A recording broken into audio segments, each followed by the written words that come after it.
Em poucas palavras.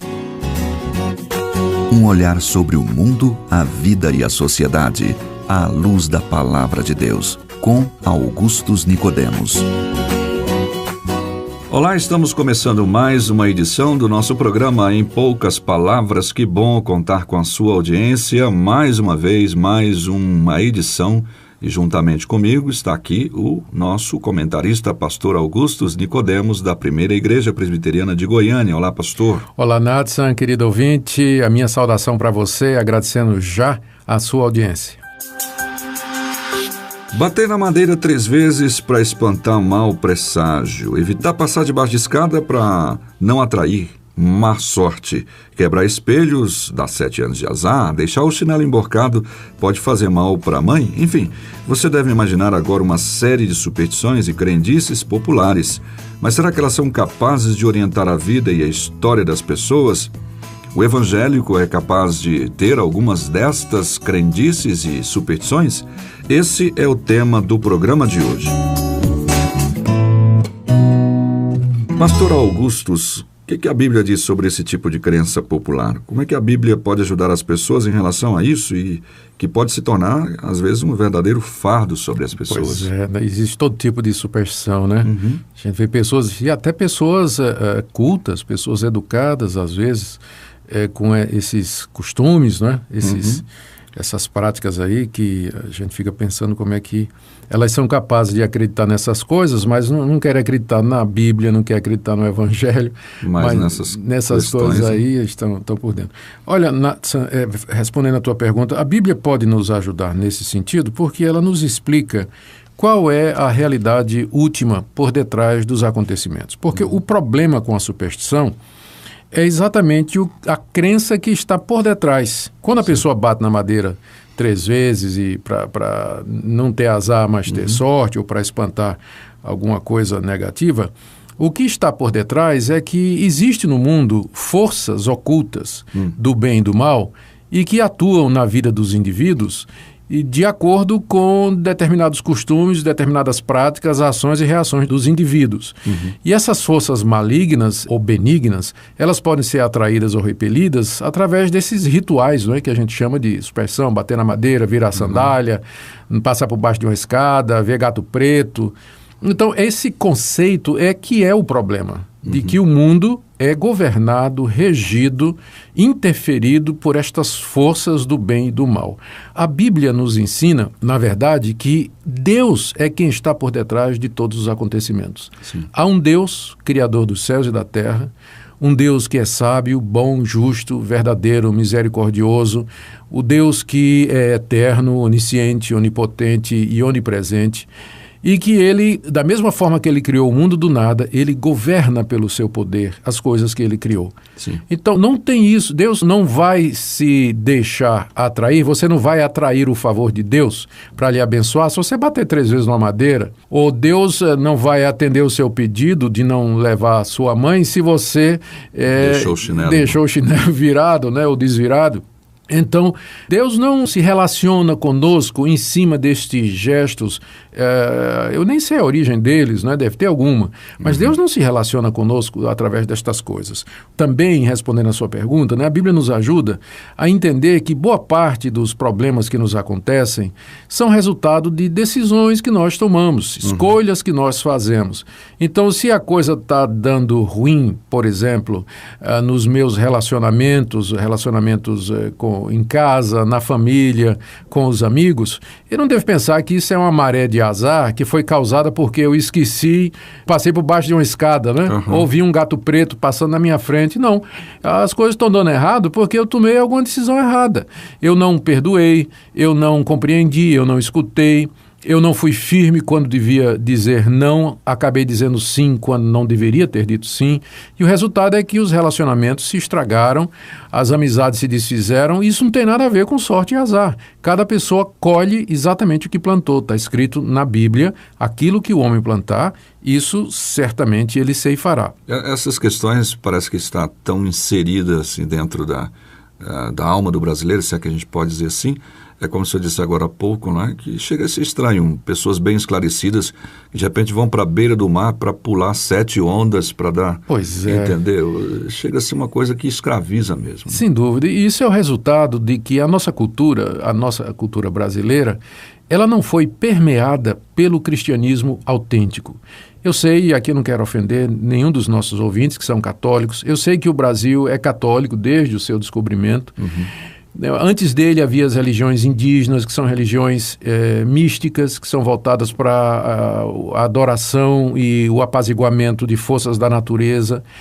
Aparentemente, o catolicismo não foi capaz de transmitir uma visão de mundo aos brasileiros que deixasse de fora a possibilidade da existência dessas forças. Eu acho que na hora que se fala em relíquias, adoração ou veneração de imagens, a mediação de santos, acaba se abrindo um mundo espiritual ao redor das pessoas através destas coisas, e elas começam a acreditar no poder de forças que não são reais, que não existem mesmo. O evangelho bíblico nos diz que só há um poder no universo, que é Deus. E coisas, ou poderes como os poderes malignos, os demônios e Satanás, eles estão debaixo da autoridade de Deus. Eles só vão onde Deus deixa.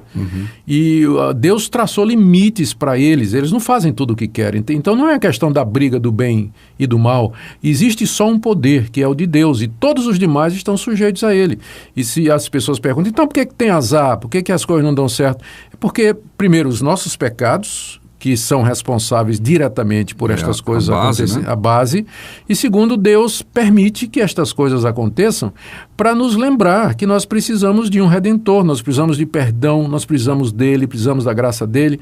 Agora, o homem é tão corrompido na sua natureza, na sua essência, na sua mente, no seu coração, que em vez de apelar para Deus arrependido dos seus pecados, crer no Senhor Jesus como seu Senhor e Salvador, ele prefere ficar acreditando em bobagem do tipo bater na madeira, não passar por baixo de escada, sandália revirada. São dezenas de coisas, né? Incontáveis que as pessoas praticam, fazem, como fazer ou deixar de fazer estas coisas iria de alguma forma alterar a sua vida, ou para o bem ou por mal. Então esse é o problema das superstições, Nathan, porque deixa Deus de fora, nega a ação soberana do único Deus verdadeiro e dá crédito a essa teoria de que tem poderes ocultos, né? Caprichosos e que querem nos fazer mal e tudo por detrás das coisas que acontecem, e que eles podem ser apaziguados ou tranquilizados através de coisas como bater em madeira e coisa assim. Agora, você já parou para pensar, Nathan, que num certo sentido tem uma versão evangélica disso? Inclusive nos bastidores estávamos pensando sobre isso aqui. Vai lá, põe aí para o pessoal saber que versão é essa. Porque vê se não é a mesma coisa. Na hora que... Qual o problema com a superstição? É acreditar em poderes e ações que regem o universo e que atuam na vida das pessoas e que não tem fundamento bíblico. Não é a revelação que Deus faz de si mesmo. E você encontra no meio evangélico pessoas que acreditam em objetos ungidos que vão atrair bênção. Sim. Então, pessoas que têm rosa ungida, sal grosso, pessoas que têm óleo ungido, acham que se usar esses objetos, ungir as coisas com óleo ungido, ou ter esses objetos em casa, isso de alguma maneira vai atrair as bênçãos de Deus. Agora eu pergunto, qual a diferença disso e de uma pessoa supersticiosa que faz um monte de atitudes, toma um monte de atitudes querendo atrair a sorte para a vida dela? Para mim não tem diferença nenhuma. O que as duas coisas têm em comum é que ambas não têm base bíblica. Não tem base bíblica nenhuma. Tem nada na Bíblia que diga que se nós tivermos estes objetos ungidos, levarmos esses objetos para casa, andarmos com esses objetos, isso vai fazer com que Deus nos abençoe, nos dê prosperidade ou coisa parecida. E outras práticas que tem no meio evangélico, como, por exemplo, quebra de maldição. A ideia de que se você no passado, antes de conhecer a Jesus, você praticou o ocultismo ou fez alguma coisa errada, mesmo depois que você creu em Jesus recebeu o perdão de pecados e a vida eterna, você de alguma forma ainda está preso aos poderes malignos do passado e que é preciso uma cerimônia em que algum líder supostamente ungido e com ministério de quebra de maldição vai pronunciar a quebra dessa maldição na sua vida para que você possa prosperar, deslanchar, crescer financeiramente. A pergunta é, onde é que tem isso na palavra de Deus? Inclusive nós vamos até dedicar um programa sobre esse tema de maldições hereditárias, não é? E parece sim que você vê uma certa escravidão de ambas as partes, até o não cristão, né? O não evangélico, e o evangélico, de qualquer maneira, ele parece que submete Deus a determinadas práticas e objetos, e fazer ou não fazer determinadas coisas, né? No sentido de pular ou não pular uma onda, passar ou não passar debaixo de uma escada, receber ou não receber aquele óleo que foi ungir em tal lugar no mundo. É a mesma coisa, né? É a mesma coisa, porque no fim são todas práticas que não são recomendadas pela palavra de Deus e não tem base bíblica. É isso que eu diria aí, em resposta à tua pergunta, Nadson. Para finalizar, como é que a gente pode dizer para quem está ouvindo, que está preso por uma superstição dessa agora, o que ela deve fazer? Eu acho que ela deve se arrepender diante de Deus, porque a prática supersticiosa é dizer a Deus: eu não acredito que o Senhor pode reger a minha vida, guiar a minha vida, me abençoar. Então, a pessoa tem que se arrepender, pedir perdão a Deus e crer em Jesus como seu único e suficiente Salvador e entregar a sua vida a Deus e deixar que Deus guie a sua vida. É Deus que vai abençoá-lo, é Deus que vai protegê-lo, é Deus que vai livrá-lo do mal, é Deus que vai conduzi-lo aqui nessa vida. Então, você ouviu esse tema que realmente você pode ter ficado com algumas questões e pensando sobre coisas que te escravizam. Talvez você foi acostumado assim, né, a pensar dessa forma. E, de fato, não há nada que possa dirigir a sua vida além do que Deus. Deus é quem sabe o que é melhor para você. Como foi dito aqui agora, submeta-se a Ele e você certamente terá menos dificuldades para o enfrentamento dos desafios na sua vida e a vitória final em nome de Jesus. Vamos ouvir uma música e daqui a pouquinho a gente volta. Muito, Senhor, muitos são, ó Deus meu, os desígnios que ao teu povo vens revelar. Quem é, Senhor, de contigo igualar? Força e poder, majestade e saber. Muitos, Senhor, muitos são, ó Deus meu, os desígnios que ao teu povo vens revelar. Quem é, Senhor, de contigo igualar? Força e poder, majestade e saber e amor.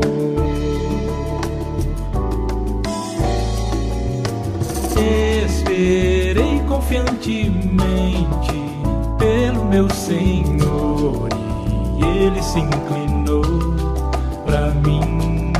Supliquei ardentemente em tempo de pavor e Ele me firmou os pés. Bem-aventurado o homem que pacientemente busca o seu favor. Não ocultei. Bem, estamos de volta, já encerrando o nosso programa, agradecendo a sua audiência e esperamos que este tema tenha te ajudado nos desafios e na compreensão da vida sob a ótica da Palavra de Deus. Pastor Augustus. Querido ouvinte, eu quero deixar para você uma passagem do livro dos Salmos. Entrega o teu caminho ao Senhor, confia nele e Ele tudo fará. Se você deseja saber mais sobre esse e outros assuntos à luz da Palavra de Deus, domingo às 9 da manhã ou às 7 da noite. Será um prazer conhecê-lo pessoalmente. Primeira Igreja Presbiteriana de Goiânia, Rua 68, esquina com 71 Centro. Fone 3213-3320 www.pipg.org. Em poucas palavras, um olhar sobre o mundo, a vida e a sociedade, à luz da Palavra de Deus. Apresentação Nadson Matias. Comentário Augustus Nicodemos. Um programa da Primeira Igreja Presbiteriana de Goiânia, Rua 68, esquina com 71 Centro. Visite o nosso site www.pipg.org. Apoio Seminário Presbiteriano Brasil Central, Goiânia.